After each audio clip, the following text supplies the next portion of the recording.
So yes, my name is Michael, and I'm here to present the Pythia8 Python interface. I should say up front that I am not a Pythia expert, nor am I an author, but I was asked by the authors to present this interface, which is still relatively new, and to hopefully present it to a wider audience in case you decide to use it yourselves. If you end up having feedback for it, please contact the authors or myself, as we're all very interested. All right, with that out of the way, if you're very much encouraged to follow along with the binder notebook, if you're able to get it to lunch. So if you're not aware, Pythia is a standard tool for the generation of high energy collisions comprising a coherent set of physics models for the evolution from a hard scattering process to a multi-hadronic final state. In short, it simulates particle collisions. So the particles are produced in a vacuum. So if you want to simulate the interaction of the particles with your detector, that is not part of Pythia, but Pythia does provide interfaces to external detector simulations codes like JON4. So it contains a library of hard interactions and models for initial and final state parton showers, parton-parton interactions, beam remnants, etc. It also has a set of utilities and interfaces to external programs, as I mentioned, JON4. You can find the full documentation at this link here.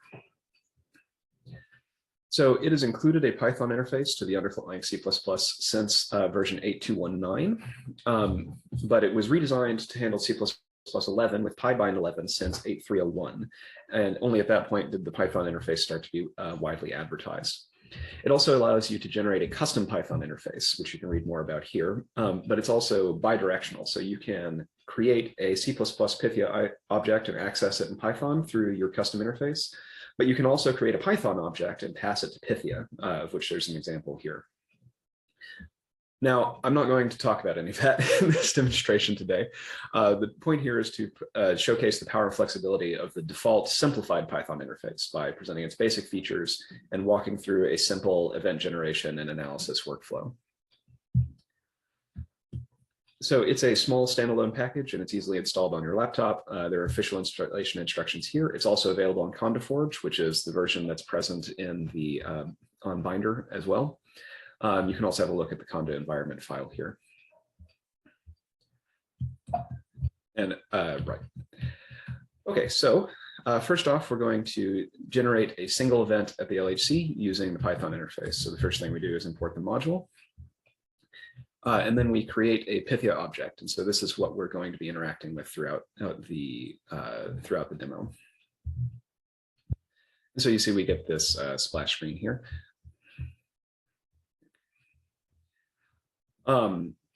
So now we tell Pythia what we want to simulate. And so Pythia has its own syntax, which is described in the HTML manual, which I'm not going to take the time to talk about now, but it's pretty easy to understand and just by looking at it. So for this example, we're going to simulate GG to TT bar. The process is described here if you're curious.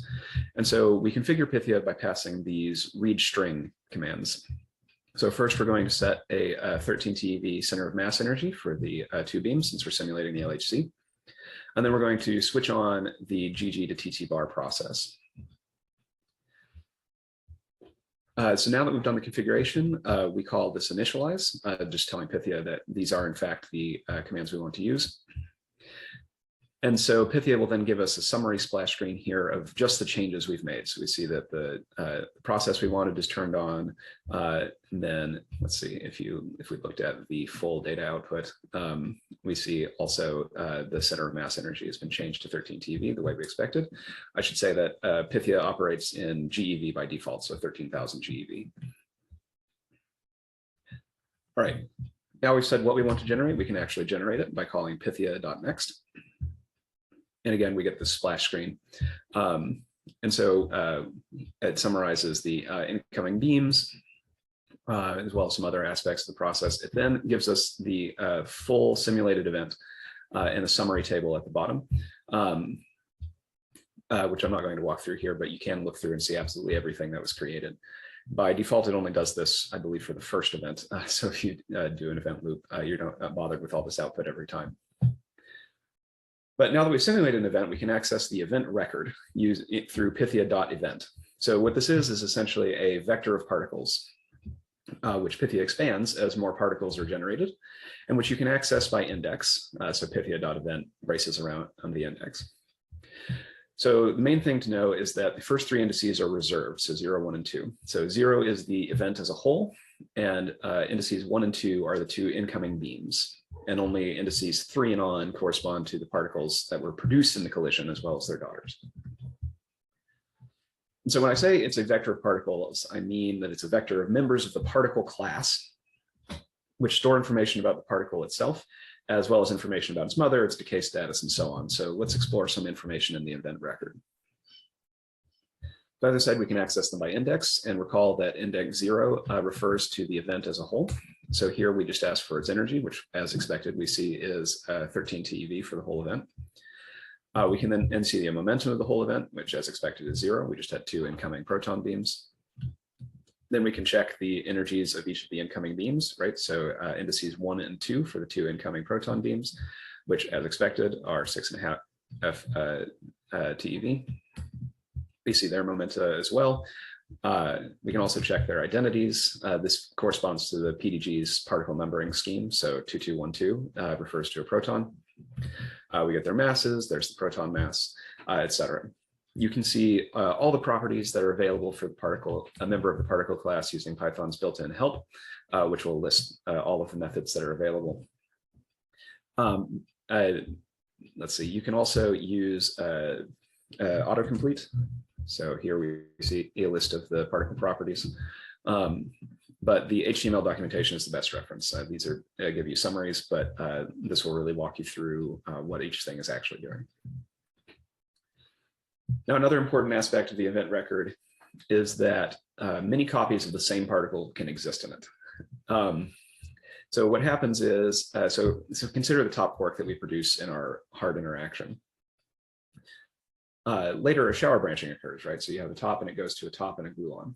So the new top, quote unquote, and the new gluon are added at the bottom of the event record, but the original top is not removed, right? So we've gone from one top to 3 different particles, right? Not 1 to 2. They're all present in the event record. But what Pythia does is that it marks it as decayed by negating its status code, which you can access with the status member of the particle class. So at any stage of the shower, there's only one current copy of the top quark. And then at the end of the shower, when the final top decays to a B and a W, that copy also receives a negative status code. Okay, so that was a lot, so let's explore this a little bit. But by implication, this here is the last top copy in the event record, right? It's ordered. And it provides the definitive top production kinematics just before the decay. So walking through this, let's see here, let's assign top to none, and then we'll count the number of tops we encounter, starting at 0. So then we can loop over the event record in the particle loop, which supports looping in Python. Then we check the particle ID of each particle in the event record. 6, again, this is the PDG particle numbering scheme, refers to a top quark. And so we assign that as the top, and then iterate the number of tops that we found in the event record. And so, so at the end of this loop, the last top in the event record will be assigned to the top name, and then print some summary information about what we did. So looping over the event record, we find that there were 13 total top quarks in the record. The final one had index 362, and it's an anti-top with ID of -6. It has 2 daughters with -24 and -5 IDs, which correspond to a B and a W, according to the PDG numbering scheme. And then we can also access its transverse momentum and pseudo rapidity. All right, so as I said, particle status codes are negated when they decay. So the final state particles are the ones with positive status codes. So out of 1,330 particles in the event record, 426 of them are final state particles, which I found using implicit list comprehension here.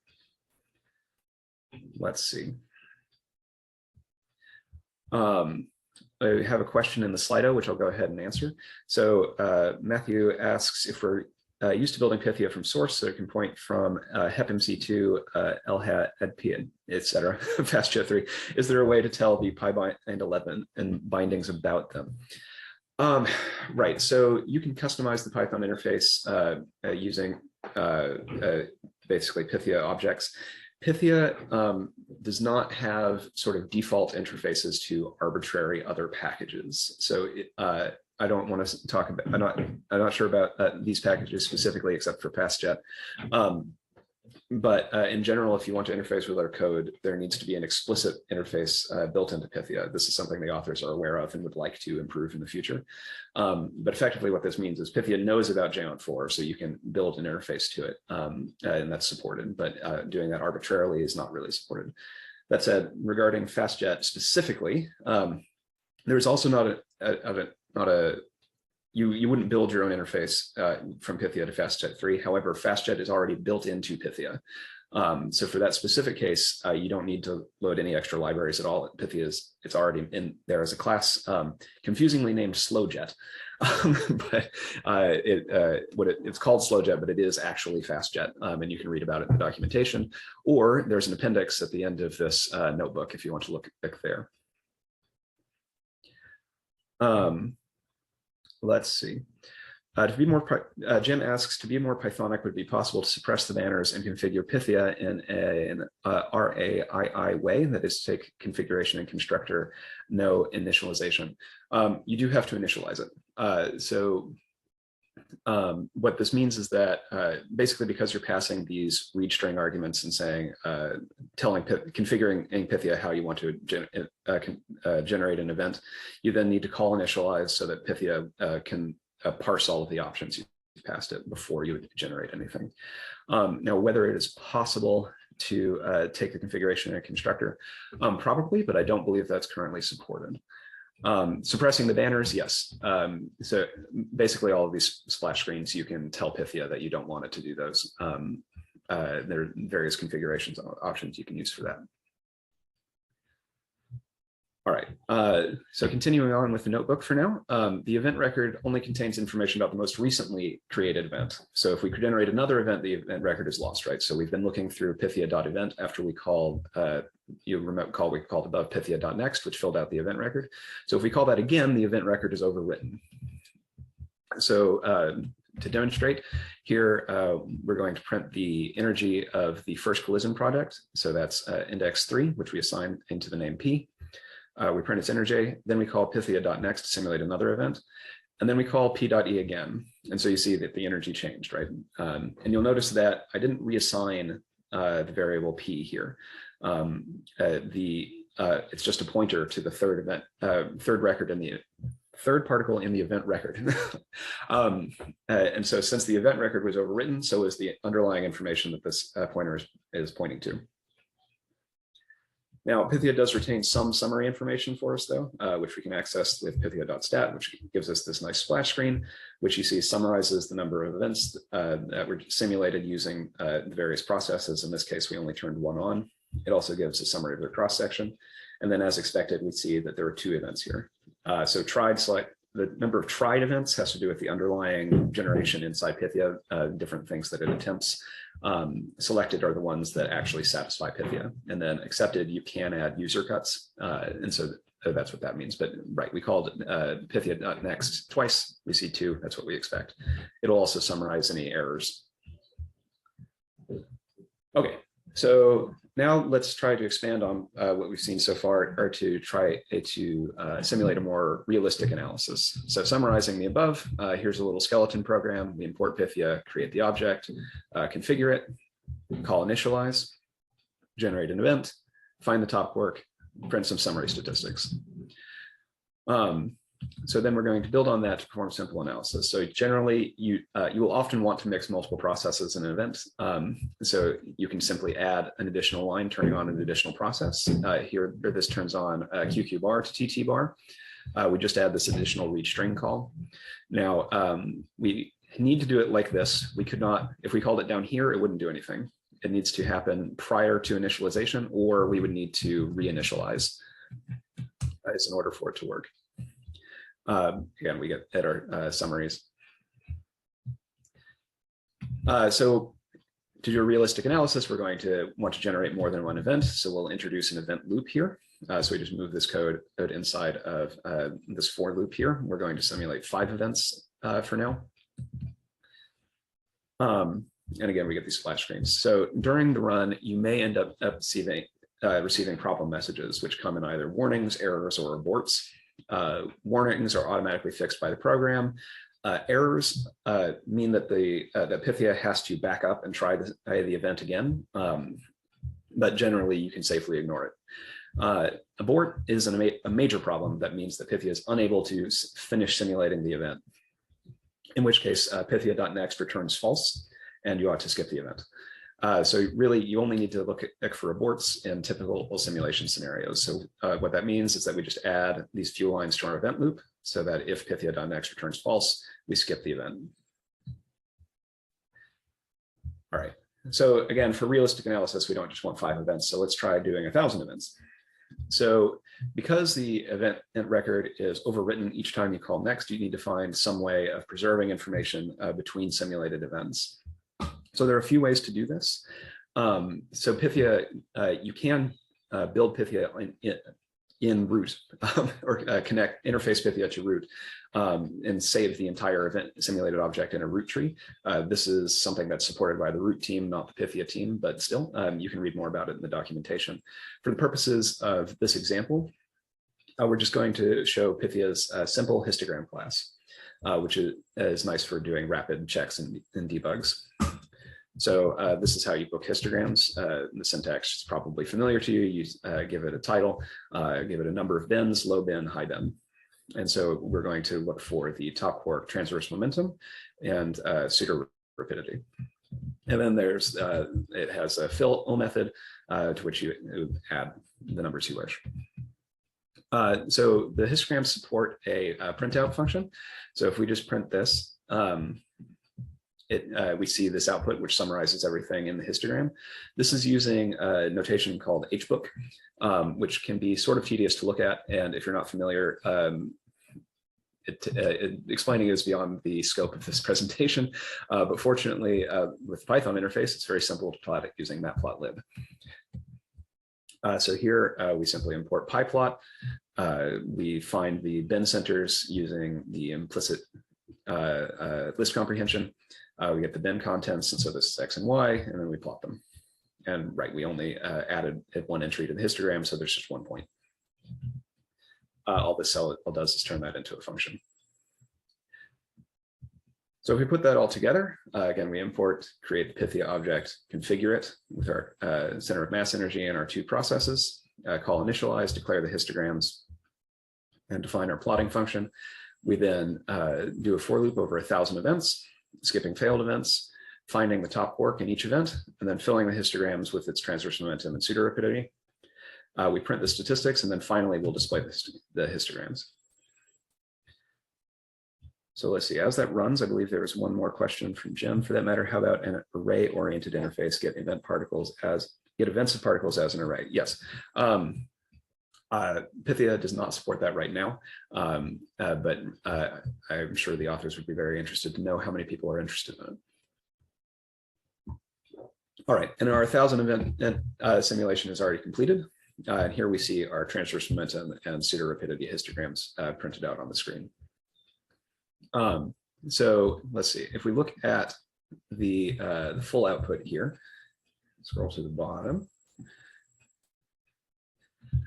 So I mentioned before that the pythia.stat prints out this summary of errors and warning messages. So you'll notice up here, there are also errors and warnings that Pythia has printed out during the simulation. So each time a particular error or warning is encountered, it is printed, but only for the first time. If it's encountered again, Pythia doesn't bother printing it. Instead, you can see here in the summary statistics how many times a particular error was encountered. We see there was nothing fatal. We didn't encounter any aborts. And then again, here you see the number of events with the various processes we called for a total of 1,000 events with estimates of their cross sections. Let's see. So someone asks, the looping over particles in Python is going to be very slow. Is an array-based interface planned to alleviate some of the performance issues? Right.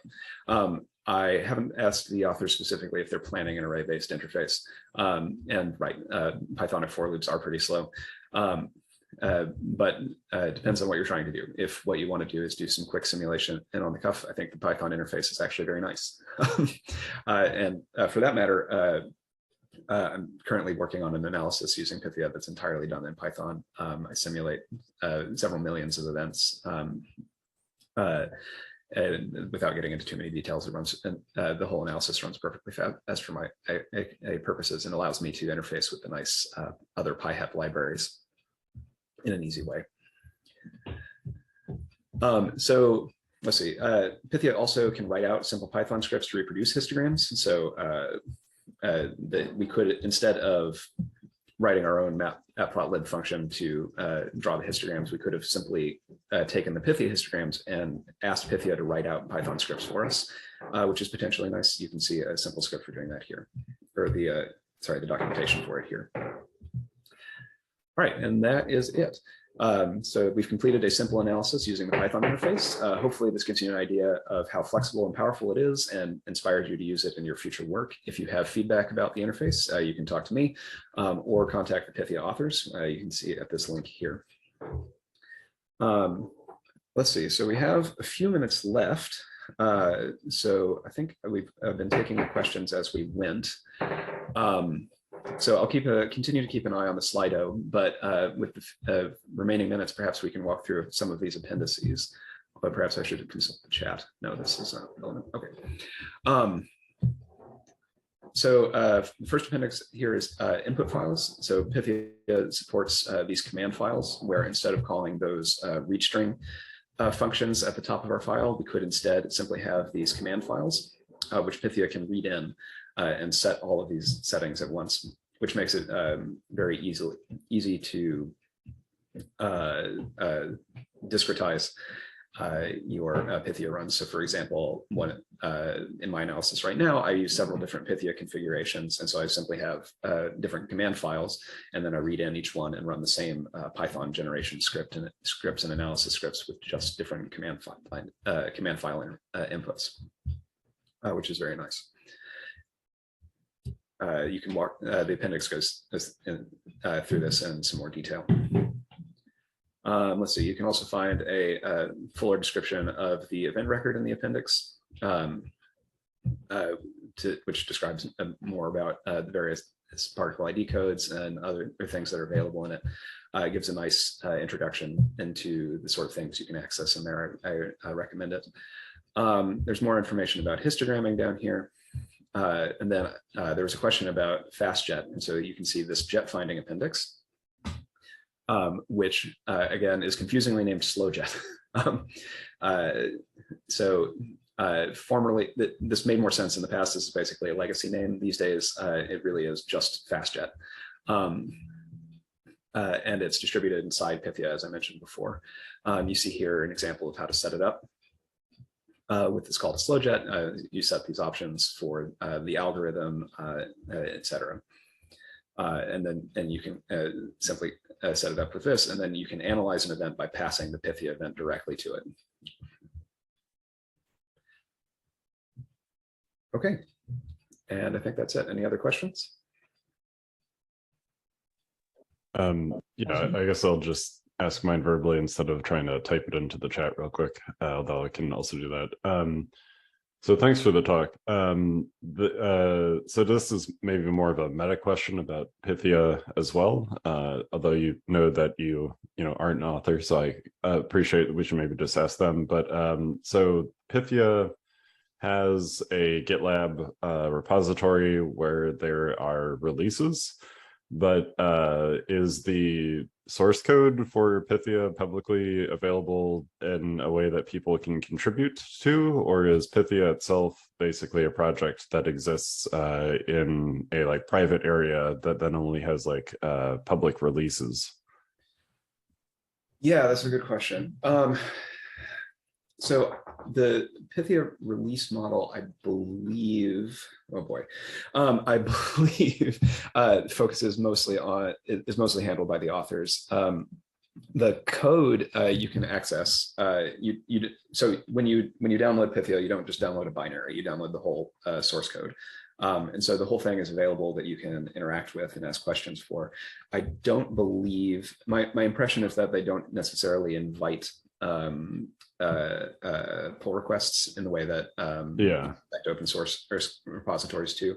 I think they mostly want you to contact them directly if you have contributions or things you'd like to see added, but take all of that with a grain of salt. As I said, I don't maintain this package. Okay, yeah, thanks. That was kind of my assumption, but your input was helpful there. But right, of course, if you want to contribute, you should contact the authors. I think they'd be very happy to hear. Can I comment on this? Do we have time? Sure. So yeah, I mean, I just talked about the very same issue recently to one of the Pythia developers, and it's just there's some people in that group who are very conservative, and that's why they don't. I mean, they internally have a GitLab repository, but so far they didn't make it public, and it's in discussion. So maybe this will happen at some point. Thanks, Hans-Peter. Okay. Let's see how that materializes. All right.